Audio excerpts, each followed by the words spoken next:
ਆਮ ਤੌਰ ਤੇ ਕਿਹਾ ਜਾਂਦਾ ਕਿ ਜੱਟ ਦੇ ਜ਼ਮੀਨ ਦਾ ਰਿਸ਼ਤਾ ਬੜਾ ਪੁਰਾਣਾ ਹੈ ਤੇ ਹੁਣ ਲੱਗਦਾ ਹੁੰਦਾ ਕਿ ਕਿਸਾਨ ਦਾ ਤੇ ਖੁਦਕੁਸ਼ੀਆਂ ਦਾ ਰਿਸ਼ਤਾ ਵੀ ਜਿਹੜਾ ਇੱਕ ਬਹੁਤ ਗੂੜੇ ਤਰੀਕੇ ਨਾਲ ਜੁੜ ਚੁੱਕਿਆ ਹੋਇਆ ਤੇ ਉਹਦੀ ਤਰਾਸਦੀ ਭੋਗਦੀਆਂ ਪਿੱਛੇ ਔਰਤਾਂ, ਚਾਹੇ ਉਹ ਕਿਸਾਨਾਂ ਦੀਆਂ ਮਾਵਾਂ ਹੋਣ, ਕਿਸਾਨਾਂ ਦੀਆਂ ਘਰਵਾਲੀਆਂ ਹੋਣ ਜਾਂ ਫਿਰ ਕਿਸਾਨਾਂ ਦੀਆਂ ਧੀਆਂ।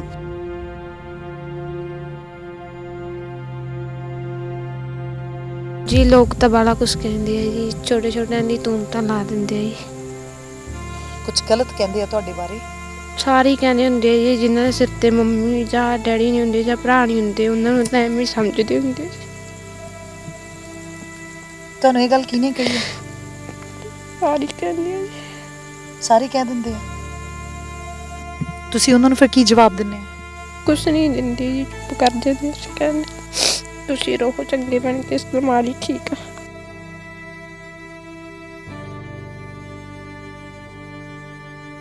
ਮਨ 'ਚ ਕੀ ਆਇਆ ਉਦੋਂ ਕਿ ਬੰਦਾ ਨਹੀਂ ਆ, ਬੇਟਾ ਵੀ ਚਲਿਆ ਗਿਆ, ਸ਼ਾਇਦ ਉਹਦੇ ਆਸਰੇ ਮੁੜਿਆ ਹੀ ਸੀਗੇ ਕਿ ਹੁਣ ਮੇਰੇ ਪੈਰ ਲੱਗ ਜਾਣਗੇ ਤੇ ਪਿੱਛੇ ਘਰ ਵੀ ਅਸੀਂ ਦੇਖ ਚੁੱਕੇ ਹਾਂ ਕਿ ਇੱਕ ਛੋਟਾ ਜਿਹਾ ਕਮਰਾ ਤੇ ਕੁਝ ਬਾਕੀ ਨਹੀਂ ਆ, ਫਿਰ ਗੁਜ਼ਾਰਾ ਕਿਵੇਂ ਆ? ਪੁੱਤ ਬਿਨਾ, ਘਰ ਵਾਲੇ ਬਿਨਾ ਤੇ ਉੱਤੋਂ ਇਹ ਚੀਜ਼ਾਂ। ਗੁਜ਼ਾਰਾ ਤਾਂ ਜੀ ਹੁਣ ਇੱਕ ਕਹੇ ਦੁਨੀਆ ਤੇ ਤੁਰੇ ਫਿਰਦੇ ਆ ਆਪਾਂ ਵੀ, ਜੀ ਤਾਂ ਕਿਸੇ ਦਾ ਨਹੀਂ ਕਰਦਾ ਨਾ, ਵੀ ਕਿਸੇ ਦਾ ਜੇ ਕਿ ਆਪਾਂ ਹੀ ਕਹਿੰਦੇ ਵੀ ਪੁੱਤ ਮੁੱਕ ਗਿਆ, ਬੰਦਾ ਮੁੱਕ ਗਿਆ ਵੀ ਚੱਲ ਪੁੱਤ ਹੋ ਜੂ, ਪੁੱਤ ਮੁੱਕ ਗਿਆ ਵੀ ਜਦੋਂ ਫਿਰ ਤਾਂ ਸਾਰੀਆਂ ਢੇਰੀਆਂ ਢਹਿ ਜਾਂਦੀਆਂ।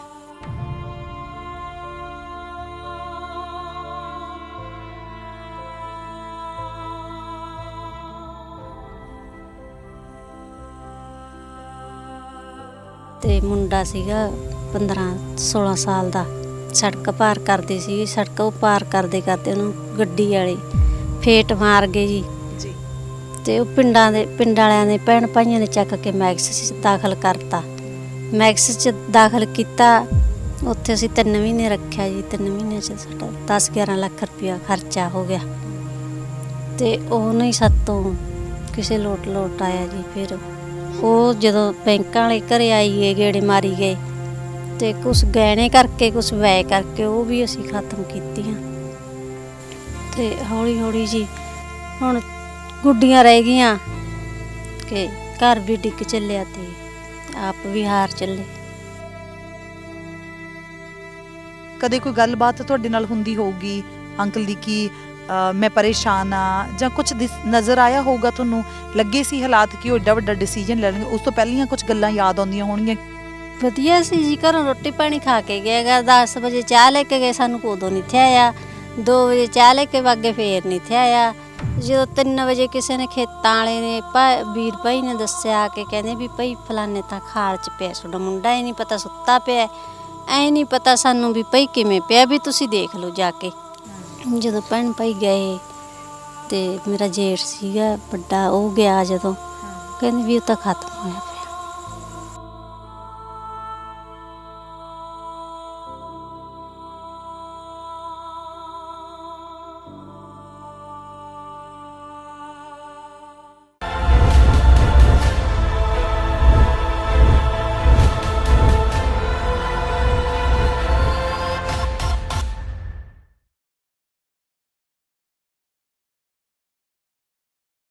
ਸਤਿ ਸ਼੍ਰੀ ਅਕਾਲ। ਹਰ ਸਟੋਰੀ ਸ਼ੋਅ ਵਿਦ ਰਮਨ ਧੂਰ ਦੇ ਵਿੱਚ ਤੁਹਾਡਾ ਸਭ ਦਾ ਸਵਾਗਤ।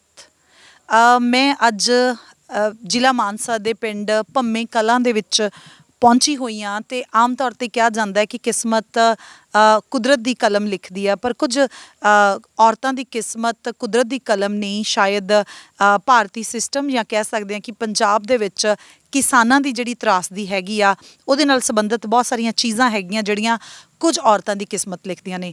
ਆਮ ਤੌਰ ਤੇ ਕਿਹਾ ਜਾਂਦਾ ਕਿ ਜੱਟ ਦੇ ਜ਼ਮੀਨ ਦਾ ਰਿਸ਼ਤਾ ਬੜਾ ਪੁਰਾਣਾ ਹੈ ਤੇ ਹੁਣ ਲੱਗਦਾ ਹੁੰਦਾ ਕਿ ਕਿਸਾਨ ਦਾ ਤੇ ਖੁਦਕੁਸ਼ੀਆਂ ਦਾ ਰਿਸ਼ਤਾ ਵੀ ਜਿਹੜਾ ਇੱਕ ਬਹੁਤ ਗੂੜੇ ਤਰੀਕੇ ਨਾਲ ਜੁੜ ਚੁੱਕਿਆ ਹੋਇਆ ਤੇ ਉਹਦੀ ਤਰਾਸਦੀ ਭੋਗਦੀਆਂ ਪਿੱਛੇ ਔਰਤਾਂ, ਚਾਹੇ ਉਹ ਕਿਸਾਨਾਂ ਦੀਆਂ ਮਾਵਾਂ ਹੋਣ, ਕਿਸਾਨਾਂ ਦੀਆਂ ਘਰਵਾਲੀਆਂ ਹੋਣ ਜਾਂ ਫਿਰ ਕਿਸਾਨਾਂ ਦੀਆਂ ਧੀਆਂ।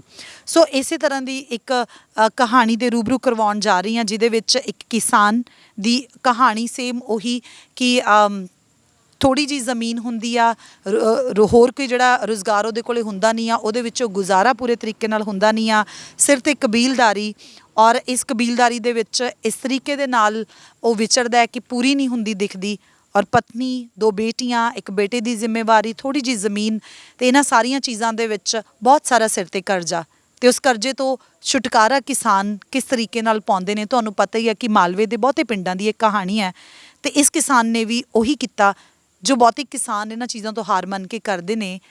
ਥੋੜੇ ਜੇ ਕਰਜ਼ੇ ਦੇ ਪਿੱਛੇ ਖੁਦਕੁਸ਼ੀ ਕਰ ਲਈ ਤੇ ਪਿੱਛੇ ਛੱਡ ਗਏ ਆਪਣੇ 3 ਬੱਚੇ ਤੇ ਇੱਕ ਘਰ ਵਾਲੀ। ਸੋ ਉਸ ਪਰਿਵਾਰ ਦੇ ਨਾਲ ਬੈਠੀ ਹਾਂ, ਪਰਮਜੀਤ ਕੌਰ ਜੀ ਦੇ ਨਾਲ ਬੈਠੀ ਹੋਈ ਹਾਂ। ਪਹਿਲਾਂ ਉਹਨਾਂ ਦੇ ਨਾਲ ਗੱਲ ਕਰਦੇ ਹਾਂ ਤੇ ਉਸ ਤੋਂ ਬਾਅਦ ਉਹਨਾਂ ਦੀਆਂ ਬੇਟੀਆਂ ਦੇ ਨਾਲ ਗੱਲ ਕਰਦੇ ਹਾਂ।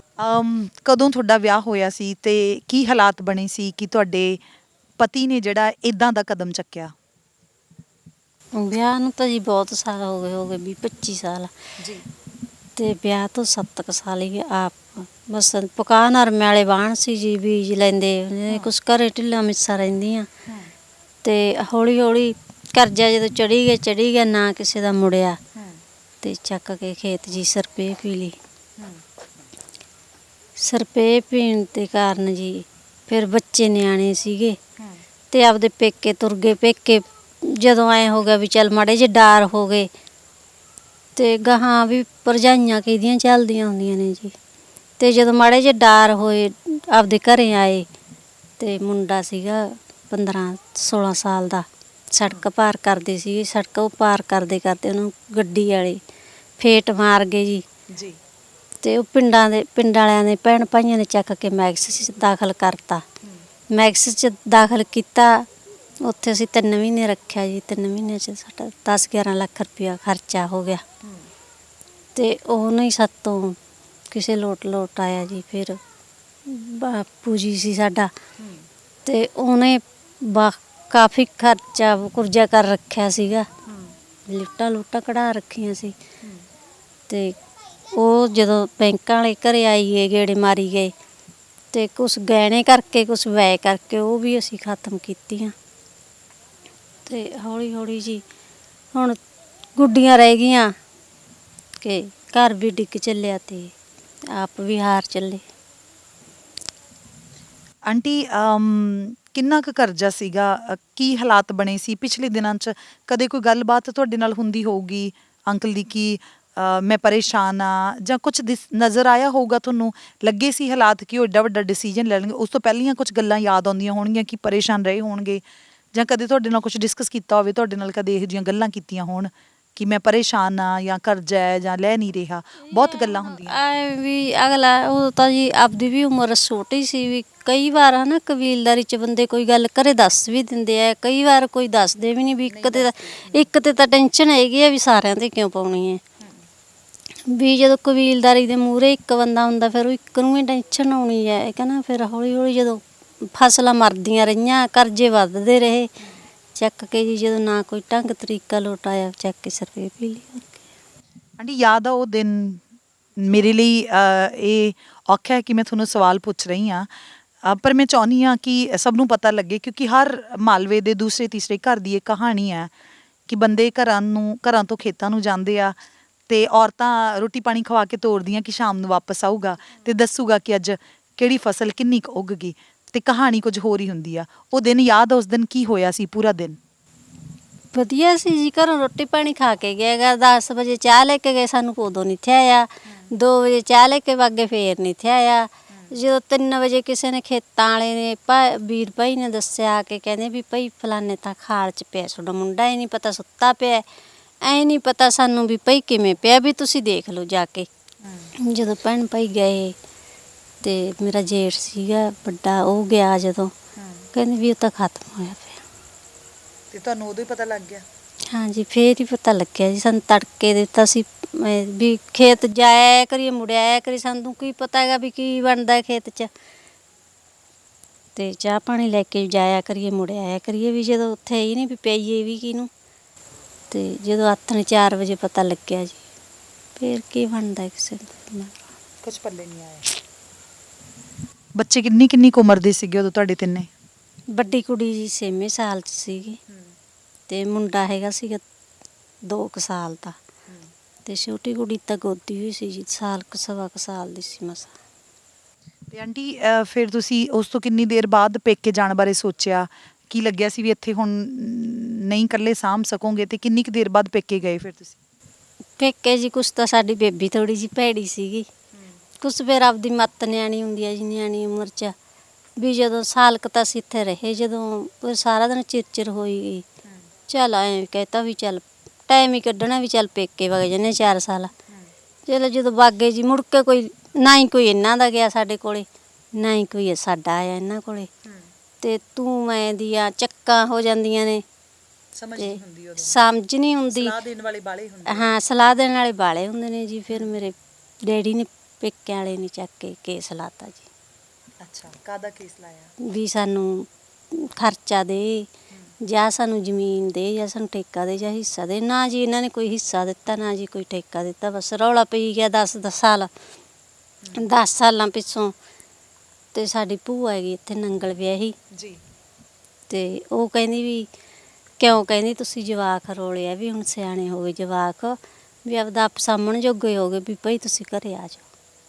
ਤੇ ਚੱਲ ਅਸੀਂ ਕਹਿਤਾ ਵੀ ਭਾਈ ਤੂੰ ਆ ਜਾਣ, ਲੈ ਜਾਣ, ਵੀ ਅਸੀਂ ਆਪ ਤੋਂ ਤਾਉਂਦੇ ਨਹੀਂ। ਚੱਲ ਇਹ ਭੈਣ ਭਾਈ ਮੈਂਬਰ ਸਰਪੰਚ ਵਾਗੇ ਇਕੱਠੇ ਹੋ ਕੇ ਜਾ ਕੇ ਲਿਆਏ। ਤੇ ਚੱਲ ਅਸੀਂ ਇੱਥੇ ਰਹੇ। 2 ਸਾਲਾਂ ਬਾਅਦ ਜੀ ਮੁੰਡਾ ਮੁੱਕ ਗਿਆ ਐਕਸੀਡੈਂਟ ਹੋ ਕੇ। ਜੋ ਤੁਹਾਡੇ ਬੇਟੇ ਦੀ ਡੈਥ ਹੋਈ ਆ ਉਦੋਂ ਉਹ ਕਿੰਨੇ ਸਾਲ ਦਾ ਸੀ? ਉਦੋਂ ਜੀ ਉਹਨੂੰ 14ਵਾਂ ਸਾਲ ਸੀ, 15ਵਾਂ ਲੱਗਣਾ ਸੀਗਾ। ਮਨ 'ਚ ਕੀ ਆਇਆ ਉਦੋਂ ਕਿ ਬੰਦਾ ਨਹੀਂ ਆ, ਬੇਟਾ ਵੀ ਚਲਿਆ ਗਿਆ, ਸ਼ਾਇਦ ਉਹਦੇ ਆਸਰੇ ਮੁੜ ਆਏ ਸੀਗੇ ਕਿ ਹੁਣ ਮੇਰੇ ਪੈਰ ਲੱਗ ਜਾਣਗੇ। ਤੇ ਪਿੱਛੇ ਘਰ ਵੀ ਅਸੀਂ ਦੇਖ ਚੁੱਕੇ ਹਾਂ ਕਿ ਇੱਕ ਛੋਟਾ ਜਿਹਾ ਕਮਰਾ ਹੈ ਤੇ ਕੁਝ ਬਾਕੀ ਨਹੀਂ ਆ। ਫਿਰ ਗੁਜ਼ਾਰਾ ਕਿਵੇਂ ਆ, ਪੁੱਤ ਬਿਨਾ, ਘਰ ਵਾਲੇ ਬਿਨਾ, ਤੇ ਉੱਤੋਂ ਇਹ ਚੀਜ਼ਾਂ। ਗੁਜ਼ਾਰਾ ਤਾਂ ਜੀ ਹੁਣ ਇੱਕ ਕਹੇ ਦੁਨੀਆ ਤੇ ਤੁਰੇ ਫਿਰਦੇ ਆ ਆਪਾਂ, ਵੀ ਜੀ ਤਾਂ ਕਿਸੇ ਦਾ ਨਹੀਂ ਕਰਦਾ ਹੈ ਨਾ, ਵੀ ਕਿਸੇ ਦਾ ਜੇ ਕਿ ਆਪਾਂ ਹੀ ਕਹਿੰਦੇ ਵੀ ਪੁੱਤ ਮੁੱਕ ਗਿਆ, ਬੰਦਾ ਮੁੱਕ ਗਿਆ, ਵੀ ਚੱਲ ਪੁੱਤ ਹੋ ਜੂ। ਪੁੱਤ ਮੁੱਕ ਗਿਆ ਵੀ ਜਦੋਂ ਫਿਰ ਤਾਂ ਸਾਰੀਆਂ ਢੇਰੀਆਂ ਢਹਿ ਜਾਂਦੀਆਂ।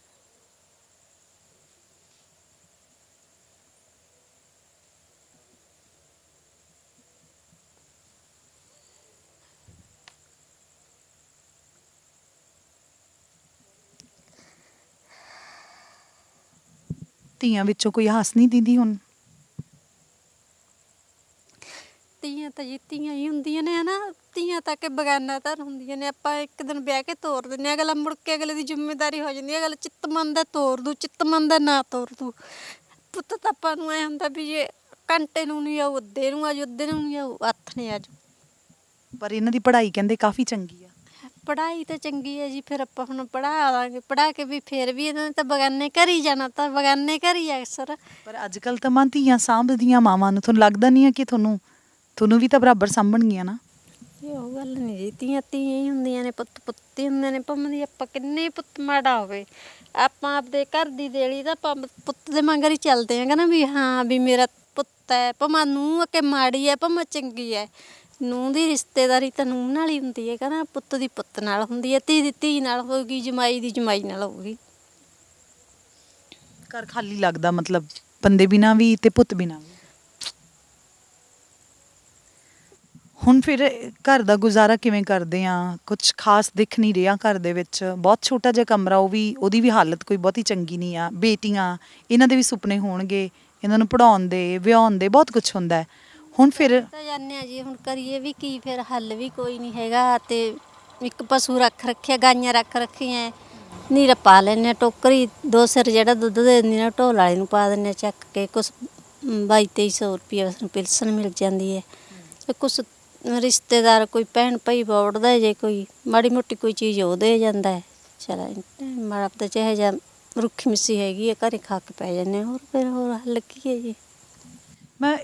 ਮੈਂ ਜ਼ਰੂਰ ਤੁਹਾਨੂੰ ਪੁੱਛਣਾ ਚਾਹੁੰਦੀ ਹਾਂ, ਇਹ ਇੱਕ ਕਹਾਣੀ ਨਹੀਂ, ਇੱਕ ਘਰ ਦੀ ਕਹਾਣੀ ਨਹੀਂ। ਤੁਹਾਡੇ ਵਰਗੀਆਂ ਪਤਾ ਨਹੀਂ ਕਿੰਨੀਆਂ ਹੋਰ ਔਰਤਾਂ ਜਿਨ੍ਹਾਂ ਦੇ ਘਰ ਦੇ ਮੈਂਬਰ ਇੱਦਾਂ ਚਲੇ ਗਏ, ਖਾਸ ਤੌਰ 'ਤੇ ਬੰਦੇ ਨਾ ਕਰਜ਼ੇ ਪਿੱਛੇ। ਕੀ ਲੱਗਦਾ ਹੈ ਕਿ ਸਾਡੇ ਹਾਲਾਤ ਇੰਨੇ ਮਾੜੇ ਕਾਹਤੋਂ ਆ? ਹੁਣ ਕਿਸਾਨ ਜਿਵੇਂ ਦਿੱਲੀ ਵੀ ਬੈਠੇ ਹੋਏ ਆ, ਔਰ ਆਹ ਚੀਜ਼ਾਂ ਮੁੱਕਣ ਦਾ ਨਾਮ ਹੀ ਨਹੀਂ ਲੈਂਦੀਆਂ। ਕਰਜ਼ਾ ਹੁੰਦਾ, ਫਿਰ ਕਿਸਾਨਾਂ ਦਾ ਆਪਦੀ ਜ਼ਮੀਨ ਦੇ ਨਾਲ, ਆਪਦੇ ਟਰੈਕਟਰ ਦੇ ਨਾਲ ਬੜਾ ਪਿਆਰ ਹੁੰਦਾ ਨਾ, ਉਹ ਚੱਕ ਕੇ ਲੈ ਜਾਂਦੇ ਬੈਂਕ ਵਾਲੇ। ਕਾਰਨ ਕਿਹਨੂੰ ਮੰਨਦੇ ਆ ਕਿ ਕਿਹੜਾ ਸਿਸਟਮ ਇਹਦਾ ਕਾਰਨ ਆ? ਕੌਣ ਕਾਰਨ ਆ ਕਿ ਜਿਹਦੇ ਨਾਲ ਤੁਹਾਡੇ ਘਰ 'ਚ ਵਿਪਤਾ, ਹੋਰ ਪਤਾ ਨਹੀਂ ਕਿੰਨੀਆਂ ਔਰਤਾਂ ਤੁਹਾਡੇ ਵਰਗੀਆਂ? ਕੀ ਪਤਾ ਕੀ ਹੈ, ਕੀ ਕਾਰਨ ਹੈ ਜੀ? ਵੀ ਜਿਹੜੀ ਦੁਨੀਆ ਐਂ ਖਪੀ ਜਾਂਦੀ ਹੈ ਜਰਕ ਜਰਕ, ਵੀ ਐਂ ਸੋਚ ਲੈਣ ਵੀ ਚੱਲ ਜਿਹੜਾ ਕੁਛ ਹੁੰਦਾ ਹੋਈ ਜਾਣ ਦੇ, ਕਰਜ਼ਾ ਜਿੱਦੇ ਹੋਏ ਭਾਈ ਦੇ ਦਾਂਗੇ। ਜਦੋਂ ਹੁਣ ਆਪਾਂ ਨੂੰ ਕੀ ਪਤਾ ਵੀ ਕੀ ਉਹਦੇ ਮਨ 'ਚ ਆਈ, ਕੀ ਆਈ, ਵੀ ਜਿਹੜੇ ਨੇ ਐਂ ਚੱਕ ਕੇ ਬਿੰਦ 'ਚ ਮੌਤ ਬਣਾ ਲਈ। ਤੁਹਾਨੂੰ ਮਤਲਬ ਐਂ ਲੱਗਦਾ ਵੀ ਤੁਸੀਂ ਉਹਨਾਂ ਦੇ ਨਾਲ ਹਰ ਹਾਲ 'ਚ ਰਹਿ ਰਹੇ ਸੀਗੇ ਕਿ ਇੱਕਦਮ ਉਹ ਸਾਥ ਛੱਡ ਕੇ ਚਲੇ ਗਏ ਇੱਦਾਂ ਇਕੱਲਿਆਂ ਨੂੰ ਤੁਹਾਨੂੰ? ਔਖਾ ਤਾਂ ਹੈਗਾ ਜੀ, ਬਥੇਰੇ ਦੁਨੀਆ ਤਾਂ ਬਹੁਤ ਕੁਝ ਕਹਿੰਦੀ ਹੁੰਦੀ ਹੈ ਨਾ, ਵੀ ਆਪਾਂ ਤਾਂ ਫਿਰ ਵੀ ਐਂ ਸੋਚਿਆ ਸੀ ਵੀ ਭਾਵੇਂ ਮਾੜੇ ਆ ਭਾਵੇਂ ਚੰਗੇ ਆ। ਦੇਖ 10 ਸਾਲ ਪੇਕੀ ਲਾਇਆ ਵੀ, ਕਿੱਡੀ ਕੁ 7 ਸਾਲ ਮੇਰੇ ਵਿਆਹ ਨੂੰ ਹੋਏ ਸੀ, ਕਿੱਡੀ ਕੁ ਮੇਰੀ ਉਮਰ ਸੀ, ਸਾਰੀ ਮੇਰੀ 16ਵੇਂ 17ਵੇਂ ਸਾਲ 'ਚ ਵਿਆਹ ਕਰਤਾ ਸੀ। ਵੀ ਆਪਾਂ ਤਾਂ ਐਂ ਕਹਿੰਦੇ ਹਾਂ ਵੀ ਦੇਖ ਜਿਹੇ ਜਿਹਾ ਮਾੜਾ ਚੰਗਾ ਵੀ ਹੈ ਨਾ, ਮਰਨਾ ਵੀ ਇੱਕ ਦਿਨ ਹੈ, ਜੰਮਣਾ ਵੀ ਇੱਕ ਦਿਨ ਹੈ, ਵੀ ਆਪਾਂ ਤਾਂ ਇੱਥੇ ਟਾਈਮ ਪਾਸ ਕਰਨਾ ਕਰ ਲਾਂਗੇ, ਜਿਵੇਂ ਔਖਾ ਹੋ ਜੂ ਸੌਖਾ ਹੋ ਜੂ, ਦੇਖੀ ਜਾਓ, ਇੱਕ ਦਿਨ ਤਾਂ ਮਰਨਾ ਹੀ ਹੈ, ਮਰ ਲਾਂਗੇ, ਹੋਰ ਫਿਰ ਕੀ ਹੈਗਾ। ਤੇ ਤੁਹਾਡੇ ਬੰਦੇ ਦੀ ਇਸ ਚੀਜ਼ ਨੇ ਤੁਹਾਨੂੰ ਦੁੱਖ ਦਿੱਤਾ ਕਿ ਉਹਨੂੰ ਇਦਾਂ ਹਾਰ ਮੰਨ ਕੇ ਨਹੀਂ ਸੀ ਜਾਣਾ ਚਾਹੀਦਾ? ਆਪੇ ਉਹਨੇ ਸੋਚਣਾ ਸੀ ਵੀ ਜਦੋਂ ਮੈਂ 3 ਧੀਆਂ ਪੁੱਤ ਜੰਮ ਲਏ, ਵੀ ਇਹ ਵੀ ਤਾਂ ਕੱਟਦੀ ਹੋਈ ਹੈ, ਵੀ ਫਿਰ ਇਹਨਾਂ ਦਾ ਵਾਰਸ ਮਗਰ ਕੌਣ ਹੈ। ਇਹ ਤਾਂ ਦਿਮਾਗ 'ਚ ਆਪਾਂ ਨੂੰ ਪਤਾ ਹੈਗਾ ਨਾ, ਵੀ ਜੇ ਹੁਣ ਮੈਂ ਇਹਨੂੰ ਕਹਿੰਦੀ ਸੀ, ਮੈਨੂੰ ਪੇਕਿਆਂ ਨੇ ਵੀ ਜ਼ੋਰ ਲਾਇਆ, ਹੋਰਾਂ ਨੇ ਵੀ ਜ਼ੋਰ ਲਾਇਆ ਵੀ ਤੂੰ ਬੱਚੇ ਛੱਡ ਦੇ, ਬੱਚੇ ਇਹਨਾਂ ਨੂੰ ਸੰਭਾਲ ਦੇ, ਵੀ ਆਪਦੇ ਨੂੰ ਪਾਲਣ ਮਾਰਨ, ਵੀ ਭਾਈ ਤੂੰ ਪੱਕ ਚਲਾ। ਮੈਂ ਇੱਕੋ ਹੀ ਲਈ ਫੜੀ ਸੀ ਵੀ ਭਾਵੇਂ ਮੈਨੂੰ ਮਾੜੀ ਕਹਿ ਲਓ ਭਾਵੇਂ ਚੰਗੀ ਕਹਿ ਲਓ, ਵੀ ਆਪਾਂ ਇਸ ਘਰ 'ਚੋਂ ਪੈਰ ਚੱਕਣਾ ਨਹੀਂ। ਤੇ ਜੇ ਭਾਈ ਸੋਤੋਂ 5-7 ਸਾਲ ਟੱਪਦੇ ਟਪਾ ਦਿਓ, ਨਹੀਂ ਟਪਾਉਣੇ ਤੁਸੀਂ ਜਵਾਬ ਦੇ। ਇਹਨਾਂ ਨੂੰ ਕਹਿ ਸਕਦੇ ਹਾਂ ਕਿ ਭਾਰਤੀ ਔਰਤਾਂ, ਜਿਨ੍ਹਾਂ ਨੂੰ ਸੰਸਕਾਰੀ ਔਰਤਾਂ ਕਿਹਾ ਜਾਂਦਾ, ਪਰ ਇਹਨਾਂ ਦੀ ਸਹਿਨਸ਼ੀਲਤਾ ਦੇ ਸਾਹਮਣੇ ਜਾ ਕੇ ਸਾਰੇ ਸ਼ਬਦ ਜਿਹੜੇ ਆ ਘੱਟ ਹੋ ਜਾਂਦੇ ਆ। ਇਹ ਸਲਾਮ ਵੀ ਇੱਕ ਬਹੁਤ ਛੋਟਾ ਸ਼ਬਦ ਹੈ ਕਿ ਹਾਰ ਮੰਨਣ ਵਾਲੇ ਨੇ ਇੰਨੀ ਛੇਤੀ ਹਾਰ ਮੰਨ ਲਈ ਕਿ ਬਿਨਾਂ ਆਪਣੇ ਬੱਚਿਆਂ ਦੇ ਚਿਹਰਿਆਂ ਬਾਰੇ ਸੋਚੇ ਬਿਨਾਂ ਆਪਣੀ ਘਰ ਵਾਲੀ ਦੇ ਚਿਹਰੇ ਬਿਨਾਂ ਸੋਚੇ ਇੰਨਾ ਵੱਡਾ ਫੈਸਲਾ ਲੈ ਲਿਆ ਕਿ ਅੱਜ ਉਹਨੂੰ ਯਾਦ ਕਰਕੇ ਇਸ ਤਰੀਕੇ ਦੇ ਨਾਲ ਆਪਣੀ ਜ਼ਿੰਦਗੀ ਦਾ ਨਿਰਵਾਹ ਕਰ ਰਹੇ ਨੇ। ਮੇਰੇ ਨਾਲ ਬੇਟੀਆਂ ਵੀ ਦੋਨੋਂ ਮੌਜੂਦ ਨੇ। ਉਮਰ 21 ਔਰ 17 ਸਾਲ ਤੁਹਾਡੀ ਹੈ ਨਾ। ਸੁਪਨੇ ਇਹਨਾਂ ਦੇ ਬਹੁਤ ਵੱਡੇ ਨੇ, ਹਾਲਾਂਕਿ ਮਾਂ ਨੇ ਕਿਹਾ ਕਿ ਪੁੱਤ ਹੁੰਦਾ, ਪਰ ਇਹ ਬੇਟੀਆਂ ਜਿਸ ਤਰੀਕੇ ਨਾਲ ਪੜ੍ਹ ਰਹੀਆਂ ਨੇ, ਮੈਨੂੰ ਪਤਾ ਲੱਗਿਆ ਕਿ ਬਹੁਤ ਸ਼ਿੱਦਤ ਦੇ ਨਾਲ, ਮਿਹਨਤ ਨਾਲ ਜਿਸ ਹੱਦ ਤੱਕ ਪੜ੍ਹਾਈ ਮਿਲੀ ਆ ਪੜ੍ਹ ਰਹੀਆਂ ਨੇ। ਅਗਲੇ ਹਾਲਾਤ ਖੈਰ ਘਰ ਦੇ ਬਹੁਤੇ ਚੰਗੇ ਨਹੀਂ ਆ, ਸ਼ਾਇਦ ਕੁਝ ਚੰਗੇ ਲੋਕ ਸਾਹਮਣੇ ਆ ਕੇ ਇਹਨਾਂ ਦੀ ਪੜ੍ਹਾਈ ਦਾ ਵੀ ਖਰਚਾ ਚੱਕ ਲੈਣ ਅਤੇ ਸ਼ਾਇਦ ਇਹ ਆਪਣੇ ਆਪ ਨੂੰ ਸਾਬਤ ਕਰ ਸਕਦੀਆਂ ਨੇ ਕਿ ਅਸੀਂ ਕਿਸੇ ਤੋਂ ਘੱਟ ਨਹੀਂ ਆ, ਅਸੀਂ ਕੀ ਕਰ ਸਕਦੇ ਹਾਂ। ਸੋ ਇਹਨਾਂ ਨਾਲ ਗੱਲ ਕਰਦੇ ਹਾਂ। ਬੱਚੇ ਤੁਹਾਡਾ ਨਾਮ ਕੀ ਹੈ, ਕਿੰਨੀ ਉਮਰ ਹੈ, ਕੀ ਕਰਦੇ ਹੋ? ਰਾਜਵਿੰਦਰ ਕੌਰ ਮੇਰਾ ਨਾਮ ਹੈ ਜੀ, 17 ਸਾਲ ਦੀ ਉਮਰ ਹੈ, 11ਵੀਂ ਕਲਾਸ 'ਚ ਪੜ੍ਹਦੀ ਹਾਂ। ਅਤੇ ਕਿਵੇਂ ਦੀ ਪੜ੍ਹਾਈ ਚੱਲ ਰਹੀ ਆ ਹੁਣ? ਪੜ੍ਹਾਈ ਤਾਂ ਜੀ ਹਵਾ ਜੀ ਚੱਲਦੀ ਆ, ਪੜ੍ਹਨ 'ਚ ਤਾਂ ਵਧੀਆ, ਪਰ ਘਰ ਦੇ ਹਾਲਾਤਾਂ ਕਰਕੇ ਜੀ ਪਿੰਡ ਦੇ ਸਕੂਲ 'ਚ ਹੀ ਪੜ੍ਹਦੇ ਹਾਂ ਜੀ। ਫੀਸ ਨੂੰ ਮੈਡਮ ਕਹਿੰਦੇ ਆ ਜੀ, ਫਿਰ ਪਿੰਡ ਦੇ ਕਹਿ ਦਿੰਦੇ ਆ ਵੀ ਇਹਨਾਂ ਦੀ ਮਾफ़ ਕੀਤੀ ਜਾਵੇ, ਅਰਜੀ ਉਰਜੀ ਦੇ ਕੇ ਜੀ ਕਰਾ ਦਿੰਦੇ ਆ ਮਾफ़ ਜੀ। ਅਤੇ ਬੱਚੇ ਅੱਗੇ ਕੀ ਸੁਪਨਾ, ਅੱਗੇ ਵੀ ਤਾਂ ਪੜ੍ਹਨ ਦਾ ਮਨ ਹੋਊਗਾ? ਅੱਗੇ ਜੀ +2 ਤੋਂ ਬਾਅਦ ਆਈਲੈਟਸ ਕਰਨ ਬਾਰੇ ਸੋਚਿਆ ਜੀ। ਅਤੇ ਉਹਦੇ ਬਾਰੇ ਫਿਰ ਹੁਣ ਕਿਵੇਂ ਲੱਗਦਾ ਵੀ ਕਿਵੇਂ ਅਰੇਂਜ ਹੋਊ ਸਾਰਾ ਕੁਝ? ਕਹਿੰਦੇ ਤਾਂ ਹੈਗੇ ਜੀ ਮੰਮੀ ਨੂੰ ਵੀ ਕਰਾ ਦਿਓ, ਮੰਮੀ ਕਹਿ ਦਿੰਦੇ ਆ ਵੀ ਕੋਈ ਨਾ ਦੇਖਾਂਗੇ, ਸੋਚਾਂਗੇ ਘਰ ਦੀ ਕਬੀਲਦਾਰੀ ਬਾਰੇ, ਵੀ ਜੇ ਸੈੱਟ ਹੋਇਆ ਤਾਂ ਕਰਾ ਦਾਂਗੇ, ਵੀ ਨਹੀਂ ਦੇਖਾਂਗੇ ਵਿਆਹ ਕਰ ਦਾਂਗੇ। ਅਤੇ ਤੁਹਾਨੂੰ ਲੱਗਦਾ ਹੈ ਕਿ ਵਿਆਹ ਇਸ ਚੀਜ਼ ਦਾ ਹੱਲ ਹੈਗਾ? ਨਾ ਜੀ ਲੱਗਦਾ ਤਾਂ ਹੈ ਨਹੀਂ, ਪਰ ਸਮਝਾਵੇ ਕੌਣ ਜੀ, ਮੰਮੀ ਵੀ ਤੰਗ ਨੇ। ਮਤਲਬ ਸਮਾਜ ਜਾਂ ਲੋਕ ਜਿਹੜੇ ਇਹੋ ਜਿਹੇ ਮੌਕੇ 'ਤੇ ਆ ਕੇ ਬਹੁਤ ਚੀਜ਼ਾਂ ਕਹਿੰਦੇ ਹੁੰਦੇ ਆ, ਉਸ ਚੀਜ਼ ਦੀ ਪਰੇਸ਼ਾਨੀ ਆਉਂਦੀ ਆ? ਹਾਂਜੀ, ਲੋਕ ਤਾਂ ਬਾਹਲਾ ਕੁਛ ਕਹਿੰਦੇ ਆ ਜੀ, ਛੋਟੇ ਛੋਟਿਆਂ ਦੀ ਤੂਮਤਾਂ ਲਾ ਦਿੰਦੇ ਆ ਜੀ। ਕੁਛ ਗਲਤ ਕਹਿੰਦੇ ਆ ਤੁਹਾਡੇ ਬਾਰੇ? ਸਾਰੇ ਹੀ ਕਹਿੰਦੇ ਹੁੰਦੇ ਆ ਜੀ, ਜਿਨ੍ਹਾਂ ਦੇ ਸਿਰ 'ਤੇ ਮੰਮੀ ਜਾਂ ਡੈਡੀ ਨਹੀਂ ਹੁੰਦੇ ਜਾਂ ਭਰਾ ਨਹੀਂ ਹੁੰਦੇ, ਉਹਨਾਂ ਨੂੰ ਤਾਂ ਐਵੇਂ ਸਮਝਦੇ ਹੁੰਦੇ ਆ ਜੀ। ਤੁਹਾਨੂੰ ਇਹ ਗੱਲ ਕਿਹਨੇ ਕਹੀ ਹੈ? ਸਾਰੇ ਕਹਿੰਦੇ ਆ ਜੀ। ਸਾਰੇ ਕਹਿ ਦਿੰਦੇ ਆ? ਤੁਸੀਂ ਉਹਨਾਂ ਨੂੰ ਫਿਰ ਕੀ ਜਵਾਬ ਦਿੰਦੇ ਆ? ਕੁਛ ਨਹੀਂ ਦਿੰਦੇ ਜੀ, ਚੁੱਪ ਕਰ ਜਾਂਦੇ। ਕਹਿੰਦੇ ਤੁਸੀਂ ਰਹੋ ਚੰਗੇ ਬਣ ਕੇ, ਇਸ ਮਾੜੀ ਠੀਕ ਆ।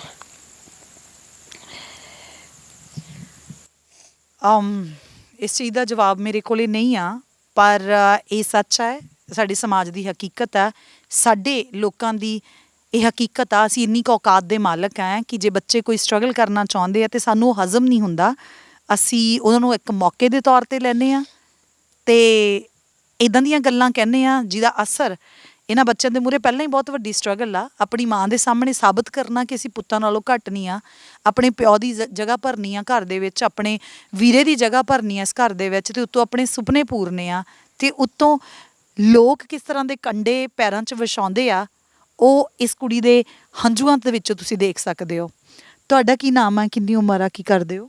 ਸੁਖਜੀਤ ਕੌਰ ਮੇਰਾ ਨਾਮ ਆ, 21ਵਾਂ ਸਾਲ ਆਈ ਏਜ, ਅਤੇ ਆਈਲੈਟਸ ਕਰਦੀ ਹੈ +2 ਤੋਂ ਬਾਅਦ। ਹਾਂਜੀ।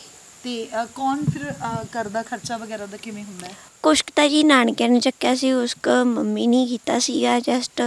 ਤੇ ਵੀ ਪੇਪਰ ਦੇਣਾ ਸੀ ਜਦੋਂ, ਉਦੋਂ ਲੋਕਡਾਊਨ ਹੋ ਗਿਆ, ਹੁਣ ਦੁਬਾਰਾ ਕਲਾਸਿਸ ਸਟਾਰਟ ਕਰਨੀਆਂ ਨੇ। ਤੇ ਕੀ ਸੁਪਨਾ ਹੈ? ਆਇਲਸ ਕਰਕੇ ਫਿਰ ਬਾਹਰ ਜਾਣ ਦੇ ਉੱਤੇ ਬਹੁਤ ਸਾਰਾ ਖਰਚਾ ਹੋ ਜਾਂਦਾ ਹੈ, ਤੇ ਜਿਸ ਤਰੀਕੇ ਨਾਲ ਇਹਨੇ ਕਿਹਾ ਕਿ ਇਹ ਪਰੇਸ਼ਾਨ ਆ, ਮਤਲਬ ਇੱਕ ਤਾਂ ਹੁੰਦਾ ਕਿ ਸਾਡੇ ਉੱਤੇ ਜੋ ਹਾਲਾਤ ਬਣੇ ਹੋਏ ਆ, ਹੈ ਨਾ, ਅਸੀਂ ਮਿਹਨਤ ਕਰਕੇ ਕਿਸੇ ਸਿਰੇ ਲੱਗਣਾ, ਉੱਤੋਂ ਆ ਜਿਹੜੀਆਂ ਪਰੇਸ਼ਾਨੀਆਂ, ਇਹਨੂੰ ਕਿਵੇਂ ਨਜਿੱਠਦੇ ਆ ਫਿਰ ਤੁਸੀਂ? ਲੋਕਾਂ ਦਾ ਕੰਮ ਤਾਂ ਜੀ ਬੋਲਣਾ ਹੁੰਦਾ, ਬੋਲ ਲੈਂਦੇ, ਆਪੇ ਬੋਲ ਕੇ ਬਹਿ ਜਾਂਦੇ, ਉਹਨਾਂ ਨੂੰ ਗੋਲੇ ਹੀ ਨਾ ਜੋ। ਹਾਂਜੀ। ਤੇ ਹੁਣ ਜਿਸ ਤਰੀਕੇ ਦੇ ਨਾਲ ਪਾਪਾ, ਤੁਸੀਂ ਬਹੁਤ ਛੋਟੇ ਸੀਗੇ ਉਦੋਂ, ਆਂਟੀ ਦੱਸਦੇ ਨਾ, ਪਾਪਾ ਨਹੀਂ ਰਹੇ ਪਹਿਲਾਂ ਤਾਂ, ਜਿਹੜਾ ਬੰਦਾ ਚਲਾ ਗਿਆ ਪਤਾ ਨਹੀਂ ਉਹ ਸਾਨੂੰ ਸੁਣਦਾ ਨਹੀਂ ਸੁਣਦਾ। ਪਾਪਾ ਦਾ ਇਹ ਫੈਸਲਾ, ਜਾਂ ਪਾਪਾ ਵਰਗੇ ਹੋਰ ਬਹੁਤ ਸਾਰੇ ਲੋਕ ਆ ਜਿਹੜੇ ਆਸੇ-ਪਾਸੇ ਕਰਜ਼ੇ ਤੋਂ ਦੁਖੀ ਆ, ਉਹ ਇਦਾਂ ਦਾ ਫੈਸਲਾ ਕਦੇ ਨਾ ਲੈਣ। ਕੀ ਕਹਿਣਾ ਚਾਹੋਗੇ? ਤੁਹਾਡੇ ਪਾਪਾ ਦਾ ਫੈਸਲਾ ਗਲਤ ਸੀ, ਜੇ ਉਹ ਅੱਜ ਸੁਣਦੇ ਹੁੰਦੇ, ਕੀ ਕਹਿਣਾ ਕੀ ਚਾਹੋਗੇ ਉਹਨਾਂ ਨੂੰ, ਕਿ ਇਸ ਚੀਜ਼ ਤੋਂ ਹਾਰ ਮੰਨ ਲੈਣੀ ਚਾਹੀਦੀ ਸੀ ਉਹਨਾਂ ਨੂੰ? ਹਾਂ, ਜਿਵੇਂ ਦਾ ਵੀ ਹੈਗਾ ਜੀ, ਬੰਦਾ ਮਿਹਨਤ ਕਰਦਾ ਰਹੇ, ਕੁਛ ਨਾ ਕੁਛ ਆਪੇ ਹੀ ਕਦੇ ਨਾ ਕਦੇ ਤਾਂ ਰੱਬ ਸੁਣਦਾ ਹੀ ਹੈਗਾ। ਵੀ ਇਹੋ ਜਿਹਾ ਕੰਮ ਕਰਨ ਨਾਲੋਂ ਤਾਂ ਉਹੀ ਠੀਕ ਹੈ, ਜਿੰਨਾ ਵੀ ਹੈਗਾ ਉਹਨਾਂ 'ਚ ਰਹੋ ਆਪਦੇ 'ਚ। ਪਾਪਾ ਵਰਗੇ ਹੋਰ ਬਹੁਤ ਸਾਰੇ ਕਿਸਾਨ ਹੈਗੇ ਆ ਜਿਨ੍ਹਾਂ ਦੇ ਸਿਰ ਤੇ ਕਰਜ਼ਾ, ਇਸ ਵੇਲੇ ਹਾਲਾਤ ਬੁਰੇ ਆ, ਉਹ ਕਦੇ ਇਹੋ ਜਿਹਾ ਫੈਸਲਾ ਨਾ ਲੈਣ, ਉਹਨਾਂ ਨੂੰ ਤੁਸੀਂ ਕੀ ਕਹਿਣਾ ਚਾਹੋਗੇ? ਉਹਨਾਂ ਨੂੰ ਇਹੀ ਕਹਿਣਾ ਚਾਹਾਂਗੇ ਜੀ, ਆਪਦੇ ਬੱਚਿਆਂ ਵੱਲ ਦੇਖੋ, ਵੀ ਜਿੰਨਾ ਵੀ ਹੈਗਾ ਉਹਦੇ ਵਿੱਚ ਰਹੋ, ਠੀਕ ਹੈਗਾ, ਆਪਦੀ ਮਿਹਨਤ ਕਰ ਲਓ, ਅਤੇ ਇਹੋ ਜਿਹਾ ਕਦਮ ਚੱਕਦੇ ਵੀ ਆ ਤਾਂ ਇੱਕ ਵਾਰੀ ਜ਼ਰੂਰ ਆਪਦੇ ਬੱਚਿਆਂ ਲਈ ਅਤੇ ਆਪਦੀ ਵਾਈਫ ਲਈ ਜ਼ਰੂਰ ਸੋਚੋ। ਤੇ ਹੁਣ ਮੰਮੀ ਨੇ ਜਿਵੇਂ ਕਿਹਾ, ਉਹਨਾਂ ਦਾ ਕੋਈ ਕਸੂਰ ਨਹੀਂ ਆ, ਕਿਉਂਕਿ ਜਿਵੇਂ ਦੇ ਸਮਾਜ ਦੇ ਵਿੱਚ ਉਹ ਵੱਡੇ ਹੋਏ ਆ, ਪਲੇ ਆ, ਤੇ ਉਹਨਾਂ ਨੂੰ ਲੱਗਦਾ ਵੀ ਪੁੱਤ ਪੁੱਤ ਹੀ ਹੁੰਦਾ, ਨੂੰਹ ਨੂੰਹ ਹੀ ਹੁੰਦੀ ਆ। ਇਹੋ ਜਿਹੇ ਮੌਕੇ ਤੇ ਦੋਨਾਂ ਜਣੀਆਂ ਦੇ ਮਨ 'ਚ ਕੀ ਆਉਂਦਾ ਜਦੋਂ ਮੰਮੀ ਇੱਦਾਂ ਕਹਿੰਦੇ ਆ ਵੀ ਮਤਲਬ ਡੈਡ ਨਹੀਂ ਆ, ਤੇ ਹੁਣ ਤੁਹਾਨੂੰ ਲੋਕਾਂ ਨਾਲ ਵੀ ਨਜਿੱਠਣਾ, ਸਮਾਜ ਨਾਲ ਵੀ ਨਜਿੱਠਣਾ, ਤੇ ਮੰਮੀ ਨੂੰ ਇਹ ਸਾਬਤ ਵੀ ਕਰਕੇ ਦਿਖਾਉਣਾ ਵੀ ਕੋਈ ਗੱਲ ਨਹੀਂ, ਜੇ ਤੇਰਾ ਪੁੱਤ ਨਹੀਂ ਰਿਹਾ ਤੇ ਅਸੀਂ ਹੁਣ, ਉਦੋਂ ਮਨ 'ਚ ਕੀ ਆਉਂਦਾ ਹੈ?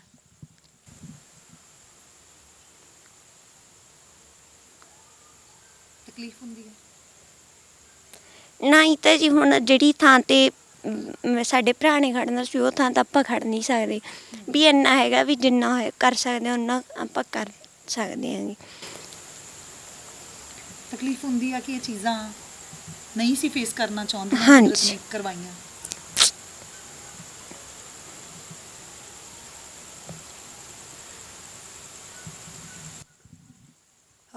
ਹੋਰ ਸਵਾਲ ਕੀ ਹੋ ਸਕਦੇ ਆ, ਇਹਨਾਂ ਕੁੜੀਆਂ ਦੇ ਮਨ ਤੇ ਕੀ ਬੀਤ ਸਕਦੀ ਆ?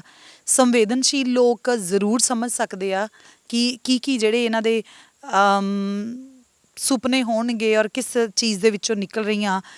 ਪਿੰਡਾਂ ਦੇ ਵਿੱਚ ਜਾਂ ਸ਼ਹਿਰਾਂ ਦੇ ਵਿੱਚ ਵੀ ਜਿੱਥੇ ਜਿੱਥੇ ਵੀ ਕਿਤੇ ਸੀਮਤ ਸੋਚ ਦੇ ਲੋਕ ਨੇ, ਜ਼ਰੂਰ ਕੰਡੇ ਖੜੇ ਕਰਦੇ ਨੇ, ਔਰ ਬਹੁਤੀ ਪਰੇਸ਼ਾਨੀ ਇਸ ਚੀਜ਼ ਦੀ ਨਹੀਂ ਇਹਨਾਂ ਬੱਚੀਆਂ ਨੂੰ ਕਿ ਇਹ ਕੁਝ ਕਰ ਨਹੀਂ ਸਕਦੀਆਂ।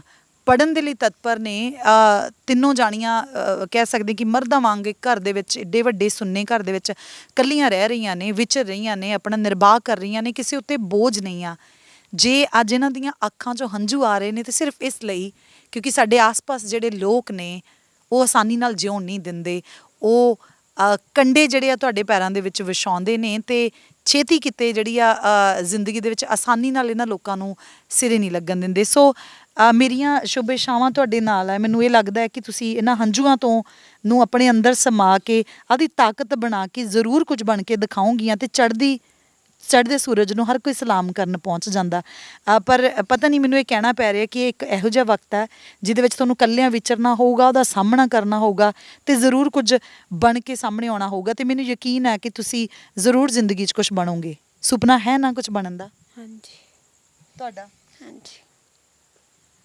ਸੋ ਹਰ ਸਟੋਰੀ ਸ਼ੋਅ ਦੇ ਵਿੱਚ ਹਮੇਸ਼ਾ ਮੈਂ ਇੱਕ ਔਰਤ ਦੀ, ਇੱਕ ਕੁੜੀ ਦੀ ਕਹਾਣੀ ਕਹਿੰਦੀ ਹੁੰਦੀ ਹਾਂ, ਪਰ ਅੱਜ ਦੀ ਇਹ ਕਹਾਣੀ ਇੱਕ ਉਸ ਕਿਸਾਨ ਦੇ ਪਰਿਵਾਰ ਦੀ ਸੀ ਜਿਹਨੇ ਹਿੰਮਤ ਹਾਰੀ ਔਰ ਬਿਨਾਂ ਆਪਣੀ ਪਤਨੀ, ਬਿਨਾਂ ਆਪਣੇ ਬੱਚਿਆਂ ਦੇ ਚਿਹਰੇ ਵੱਲ ਦੇਖੇ ਬਿਨਾਂ ਚਲਾ ਗਿਆ। ਤੇ ਉਸ ਤੋਂ ਬਾਅਦ ਕੁਦਰਤ ਨੇ ਇਸ ਘਰ ਦਾ ਚਿਰਾਗ, ਇਸ ਘਰ ਦਾ ਬੱਚਾ ਜਿਹੜਾ ਬੇਟਾ ਸੀਗਾ ਉਹ ਵੀ ਖੋਹ ਲਿਆ, ਤੇ ਉਹ ਵੀ ਜਾਂਦਾ ਜਾਂਦਾ ਉਹਨੂੰ ਬਚਾਉਣ ਦੀ ਕੋਸ਼ਿਸ਼ ਕੀਤੀ ਗਈ 3 ਮਹੀਨੇ ਹੌਸਪੀਟਲ ਦੇ ਵਿੱਚ, ਤੇ ਜਿਹੜਾ ਕਰਜ਼ੇ ਦੀ ਪੰਡ ਪਹਿਲਾਂ ਸੀ ਉਹ ਥੋੜ੍ਹੀ ਜਿਹੀ ਹੋਰ ਭਾਰੀ ਹੋ ਗਈ।